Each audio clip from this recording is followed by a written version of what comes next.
francophone. Nous allons parler maintenant, puisque nous sommes à la Philharmonie et nous sommes dans le décor de cette salle magnifique, nous allons parler de l'Orchestre de Paris, dont nous accueillons maintenant la directrice Anne-Sophie Brandalis, donc qui nous rejoint. Anne-Sophie, bonjour. Je suis ravi, nous sommes ravis de vous accueillir. Alors, est-ce que vous pouvez nous présenter cet orchestre dont tout le monde connaît le nom, mais ne connaît pas toujours la réalité, Anne-Sophie? Alors, l'Orchestre de Paris, c'est un ensemble de 120 musiciens. Donc, c'est un collectif et en même temps, c'est 120 personnalités différentes. Et puis, c'est un chœur de 340 choristes amateurs, chœurs d'adultes, chœurs de jeunes et chœurs d'enfants. C'est un chœur qui se produit ici à la Philharmonie de Paris, environ 60 concerts par saison, et qui tourne beaucoup aussi à l'international. Voilà, mais il est intégré à la Philharmonie. Alors, c'était jusqu'au 1er janvier 2019 l'orchestre résident. Et aujourd'hui, c'est la même famille. On a rapproché les forces vives, on a rapproché nos projets, partagé nos ambitions, et nous formons maintenant un ensemble unique. Et les atouts de l'un et les atouts de l'autre se mutualisent et se regroupent pour faire non pas 2, mais 3 puissances 10. D'accord. Alors, question simple pour tous ceux qui aiment la musique classique. Est-ce que l'Orchestre de Paris fonctionne comme le Philharmonique de Berlin, l'Orchestre de Cleveland? Enfin, est-ce que c'est le même registre ou est-ce qu'il y a une énorme différence? Non, non, c'est le même registre. Les grandes pages du répertoire symphonique, notamment sur la prochaine saison 2019-2020. C'est aussi un orchestre qui se produit en formation de musique de chambre, qui a un directeur musical attitré. Qui est? Qui est Daniel Harding, qui termine son mandat à la fin de la saison.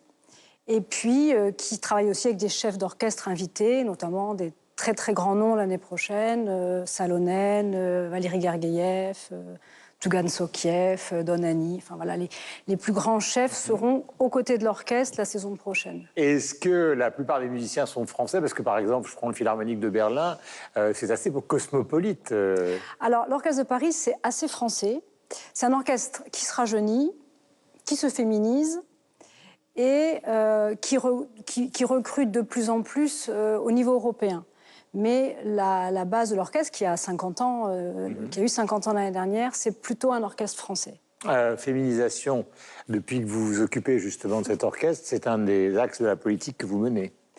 Alors, ça existait avant. C'est vrai qu'on est attentif à ce sujet-là. Enfin, moi, je crois beaucoup aux faits. Hein. Je suis quelqu'un de pragmatique.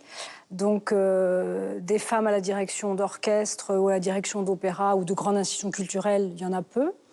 Donc, c'est aussi en nous mettant en situation qu'on éprouve nos compétences et nos talents. Et puis, il y a la question des femmes chefs d'orchestre, qui est extrêmement importante pour un orchestre symphonique. Donc, pourquoi ça se pose pour un orchestre? Enfin, ça se pose, je crois, comme dans tout milieu de pouvoir, tout milieu où les hommes se choisissent entre eux, se cooptent. Et les femmes chefs d'orchestre, derrière elles n'ont pas de modèle féminin, elles ont des modèles masculins. Donc, pour les jeunes générations, il y a vraiment un travail de soutien. Ça durera peut-être pendant une période transitoire, mais pour les accompagner, les former, les mettre en situation. L'année prochaine, on a 5 femmes chefs d'orchestre, ce qui est absolument unique. On a une cette saison, 5 l'année prochaine. Mais voilà, c'est une politique volontariste. Et puis, je pense que dans une génération, ça sera une question qu'on ne posera plus, j'espère. Alors, nous sommes avec Anne-Sophie Brandalis, donc, et nous parlons de cet orchestre de Paris. Question. J'en avais une petite. Tous les grands orchestres classiques, quand bien même ils évoluent avec les musiciens dans les années, ont un son, une caractéristique. Enfin, il y a quelque chose qui les différencie les uns des autres. Celui de Berlin n'est pas le même que celui de Vienne ou de celui de Cleveland, comme disait Guillaume tout à l'heure. Qu'est-ce qui caractérise, s'il fallait caractériser celui de Paris? L'orchestre de Paris, c'est un son français, clairement, avec le répertoire symphonique de la musique française qui est de Berlioz à Debussy, répertoire fin 19e, 20e. Ça, c'est vraiment le son qu'on attend de l'orchestre en tournée. C'est un son très, très chaleureux, très clair. Dans la Philharmonie de Paris, qui a une acoustique extraordinaire, sont aussi des salles qui font progresser les orchestres. Donc c'est vraiment le répertoire aujourd'hui de l'Orchestre de Paris. Nous étions au Japon en décembre dernier, et c'est évidemment autour de Ravel, de Berlioz qu'on attend l'Orchestre de Paris. Ouais. Question. La féminisation, par défaut, maintenant les auditions se font à l'aveugle.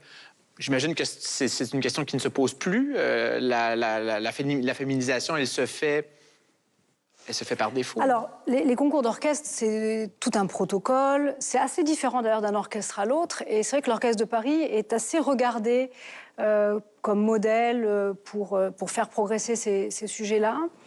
Nous venons de faire 4 concours de musiciens, contrebasse, trompette, basson, violon. Et on vient de recruter 4 jeunes femmes sur 5. Il y avait 2 postes en violon. Ça se fait à la compétence, ça se fait au savoir-être, au savoir-faire. Quand on recrute des solistes qui vont devoir diriger un pupitre, il y a une question de charisme, de leadership.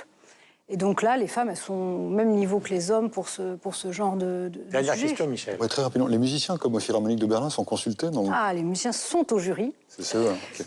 12 membres de jury, 12 musiciens. Merci Anne-Sophie d'être venue donc ici même, d'ailleurs c'est chez vous. Et oui, à la maison. À la maison. C'est nous qui sommes invités. Vous êtes chez vous aussi. Merci. C'est quand même ça le paradoxe de cette émission. C'est très